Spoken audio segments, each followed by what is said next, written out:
Финдердей окуталы. Шайыршат класстар үчүн 33 жөнөкөй стратегия. Тимоти Уэлкер. Баш сөзүн Пайси Сальберг жазган. Китеп Тең мүмкүнчүлүктөр социалдык борборунун студиясында жазылып даярдалды. Көркөм окуган Умсунай Өссөрова, Бишкек 2023. Балдарым Мисаэль Каречке жана Адалия Чойго арнаймын. Пайси Сальбергдин баш сөзү. 2000-жылдарда мындай китеп балким жазылмак эмес. Ал кезде дүйнөдө билим берүү тармагындагы тенденциялар таптакыр башкача көрүнчү. Англияда 10 жылдан бери мектеп тармагын түп тамырынан бери өзгөрткөн реформалар жүрүп жаткан. Көрсөткүчтөрдү көгөрүп жогорулатуу жана тез баалоону көздөгөн мектеп реформасы окуучулар менен мугалимдердин жашоосун сапырылтпай койгон жок. Швеция балдарына жакшы мектеп издеген ата-энелерге акысыз мектептерди сунуштаган ваучерлерди киргизип, эң радикалдуу реформалардын бирин ишке ашыруунун үстүндө эле. Түштүк Чыгыш Азияда Япония, Гонконг, Түштүк Корея жана Сингапур ылдам темп менен жогорку натыйжаларга жетиш үчүн өзүнүн билим берүү тармагын оңдоп түздөп жаткан. Эң оболу окуу, математика жана табигый илимдерге чоң көңүл бурулган. АКШ көп штаттарда мугалимдер менен мектептердин жоопкерчилигин күчөткөн тажрыйбаларды жүргүзүп, окуучулардын жетишкендиктерин жана бүтүрүү көрсөткүчтөрүн жогорулатууну көздөп турган учур эле. Бир сөз менен айтканда, ошол мезгилде жогорку жетишкендиктерге умтулуунун өзүнчө бир доору башталган. Эгерде бул китеп 2000-жылдардын башында жазылганда, ошол убактагы көптөгөн китептер сыяктуу эле, анда натыйжалуу окутуунун жаңы моделдери, начар мектептерди оңдоо стратегиялары же билим берүү системаларын жакшыртуу императивдери жөнүндө сөз болмок. Эгерде билим берүү боюнча эл аралык жыйында билим берүүнү өркүндөтүү же мектептерди жакшыртуу боюнча кайсыл өлкөнүн тажрыйбасы кызык деп сураган болсоңуз, негизинен жогоруда аталган мамлекеттерди айтышмак. Ошондой эле Австралияны, Жаңы Зеландияны, Германия же Нидерланддарды эстешмек. Аталган билим берүү системаларынын кээ бирлери мектептерге мониторинг жүргүзүүнүн кызыктуу моделдерин киргизип, ата-энелерге мектептеги иштерди кабарлап, билим берүүдөгү лидерликтин жаңы формаларын түзүштү. Инновацияларды жана өзгөрүүлөрдү такай изилдеген окуу сапарларынын багыттары жана биргелешкен изилдөө долбоорлору бул өлкөлөрдүн көпчүлүгүн өз тизмесине алган. Билим берүү маселесине келгенде, аз эле адамдын эсине келчү кызыктуу бир мамлекет бар эле. Ал Финляндия. 2001-жылдын декабрь айынын бир эле түнүндө баары өзгөрдү. Ал түндө экономикалык кызматташтык жана өнүгүү уюму 15 жаштагы өспүрүмдөрдүн окуу, математика жана табигый илимдер боюнча жетишкендиктерин изилдөөчү PISA окуучуларды баалоонун эл аралык программасы деген ат менен белгилүү болгон сынактын алгачкы натыйжалары жарыяланганда, баарынын көңүлү түндүктүн бул кенедей өлкөсүнө бурулду. Калкы болгону 5,5 миллион адам экенине карабастан, Финляндия экономикалык кызматташтык жана өнүгүү уюмунун изилдөөгө катышкан 31 мамлекетинин баарын артта калтырды. Финляндиялык 15 жашар өспүрүмдөр динамикалык билимдин экономикасында канчалык ийгиликке жетээрин көрсөтүүчү тестте эң жогорку көрсөткүчкө жетишти. Мындан тышкары белгилүү болгондой, Финляндияда окуучулардын жетишкендигинде мектептер арасындагы айырма абдан аз экендиги жана балдарды мектепте окутуу башка өлкөлөргө салыштырганда үй бүлөлүк абалына абдан аз көз каранды экендиги аныкталды. Ал гана эмес, мындай чоң ийгиликке жеткен финдер башкаларга караганда мектептерди каржылоого көп акча жумшабагандыгы белгилүү болду. Ошондуктан билим берүү тармагындагылардын эси ооп калганы таң калыштуу эмес.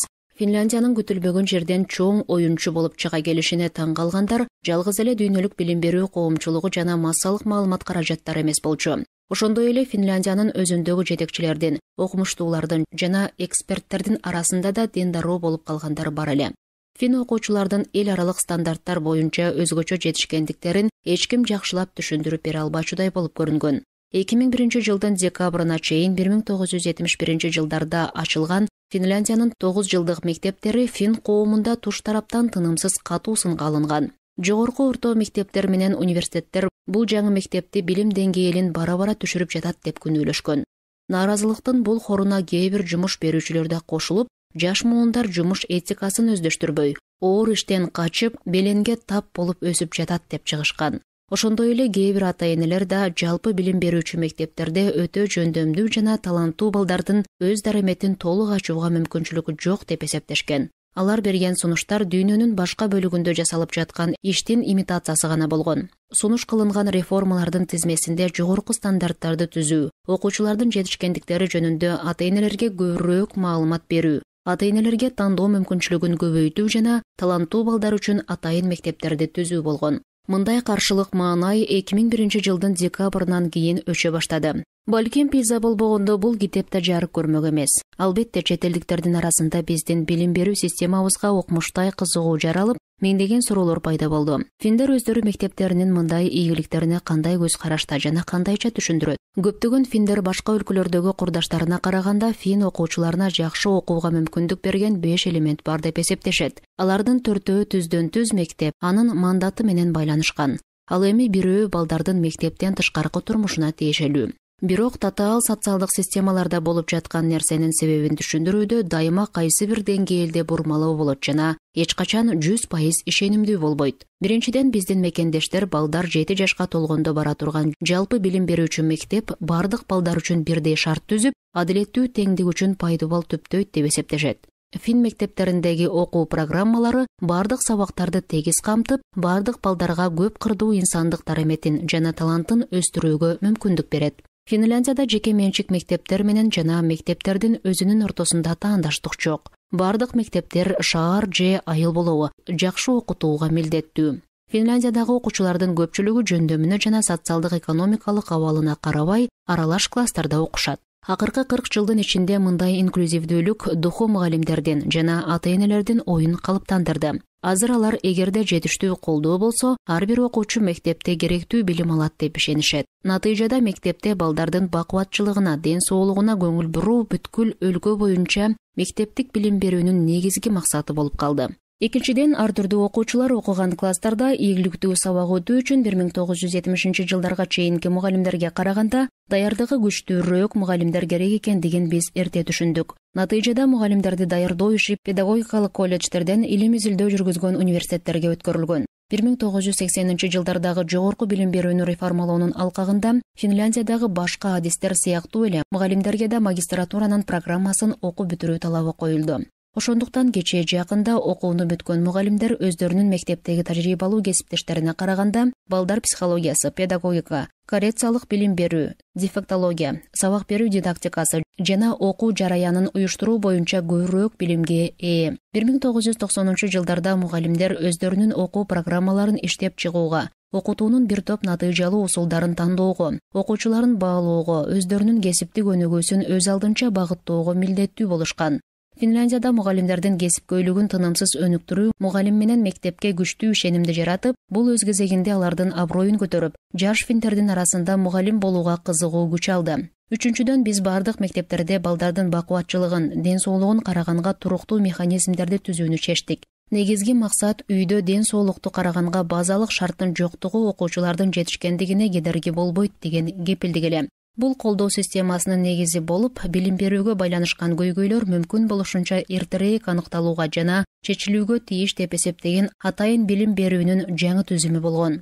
Бул максатка жетүү үчүн ар бир мектепке жетишээрлик ресурс жана кызматкер берилет. Финляндиянын ар бир мектебинде эксперттерден, мугалимдерден жана жетекчилерден окуучулардын саламаттыгын караган топ түзүлүп, алар тиешелүү көйгөйлөрдү талкуулайт жана аны кантип эң жакшы жол менен чечүү боюнча бүтүм чыгарышат. Айтылган коррекциялык билим берүү кызматтары бардык мектептерде иштөөсү үчүн атайын билим берүүгө муктаждыгы көбүрөөк мектептерге көбүрөөк каражат бөлүнүүсү керек болгондуктан каржылоо маселелерин иштеп чыгуу керек деп айтпай эле койсок болот.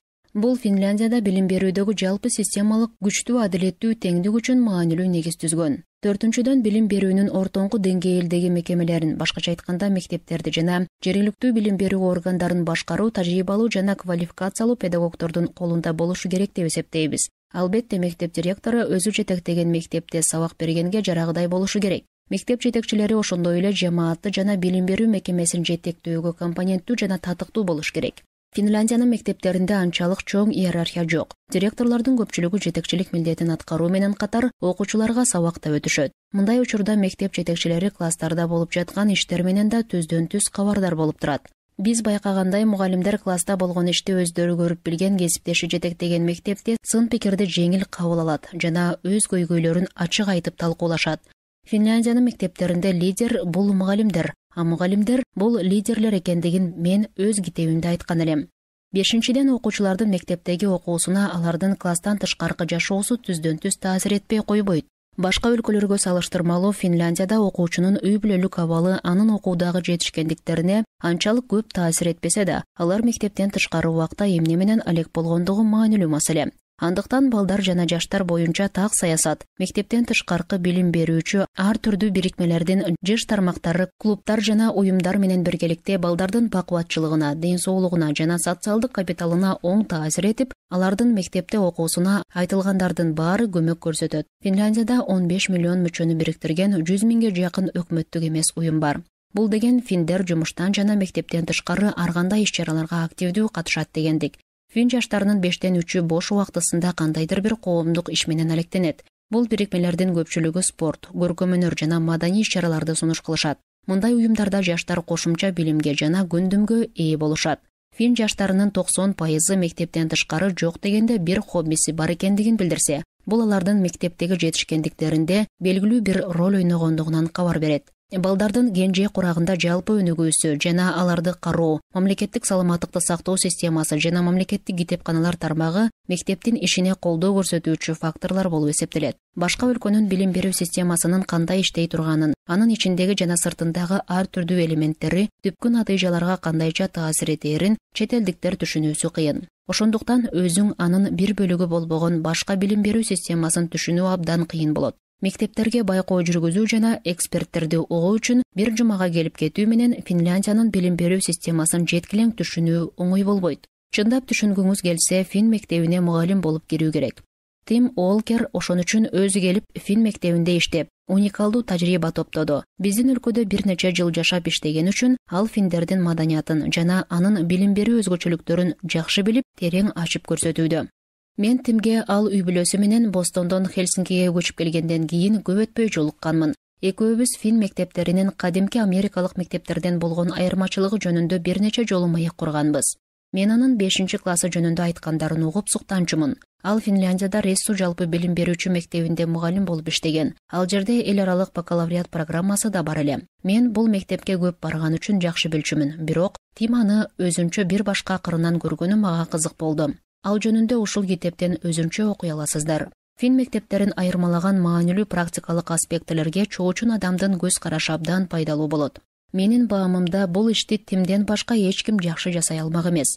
Мен Фин керемети 2 Фин мектебиндеги ийгиликтүү реформалардан дүйнө эмне үйрөнө алат аттуу китебимдин 2-чи чыгарылышын басмага берип жатканда, басмакерден арткы мукабасына эскертүү, муну өз өлкөңөрдө туура багыла деген эскертүүнү чаптап койсок болобу деп сурап калдым. Мунун себеби саясатчылардан, билим берүү боюнча жетекчилерден жана мугалимдерден Финляндиянын мектеп системасын өз өлкөлөрүндө кантип киргизүү керектиги жөнүндө көп суроолор келип жаткан. Басма да менин сарсанаамды туура түшүнүштү, бирок чаптамага уруксат беришпеди. Ошентсе да мен билим берүү системасын бир жерден экинчи жерге жөн эле көчүрүп коюуга болбойт деп ойлоймун. Билим берүү системасы өзүнүн табигый кыртышында жана климатында гана жакшы өсө турган өсүмдүк же көчөт сыяктуу маданий органикалык объектиге окшойт. Тим Уолкердин Финдердей окуталы, шайыршат класстар үчүн 33 жөнөкөй стратегия китеби мунун баарын түшүндүрүп, жөн эле көчүрбөй, анын ордуна мектептеги окууну куунак жана рахаттуу кыла турган бир канча практикалык кадамдарды сунуштайт. Эгерде сиз анын идеяларын ишке ашыра алсаңыз, анда сиз бир аз болсо да Финдердей окуткан болосуз. Ийгилик.